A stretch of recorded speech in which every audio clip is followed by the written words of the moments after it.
আজ 14ই ফেব্রুয়ারি বিশ্ব ভালোবাসা দিবস। বসন্তের রং, ফুলের সুবাস আর হৃদয়ের উচ্ছ্বাসে দিনটি হয়ে ওঠে আরও বিশেষ। পশ্চিমা সংস্কৃতির অনুষঙ্গ হলেও সময়ের সঙ্গে সঙ্গে বাঙালির আবেগ অনুভূতিতেও জায়গা করে নিয়েছে এই দিন।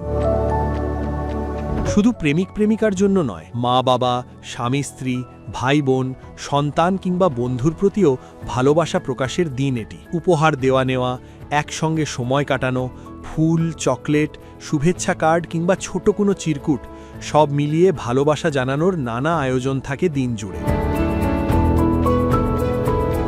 রাজধানী সহ দেশের বিভিন্ন স্থানে কনসার্ট, সাংস্কৃতিক অনুষ্ঠান ও ঘোরাঘুরির মধ্য দিয়ে উদযাপিত হয় দিনটি। লাল, গোলাপি, সাদা কিংবা বেগুনি পোশাকে সেজে ভালোবাসার মানুষদের উপস্থিতিতে পরিবেশ হয়ে ওঠে বর্ণিল। ইতিহাসের পেছনের গল্প। ইতিহাসবিদদের মতে প্রাচীন রোমান ঐতিহ্য থেকেই দিনটির সূচনা। খ্রিস্টিয়ান পাদ্রী ও চিকিৎসক সেন্ট ভ্যালেন্টাইনের নামানুসারে ভ্যালেন্টাইন্স ডে নামটি প্রচলিত হয়।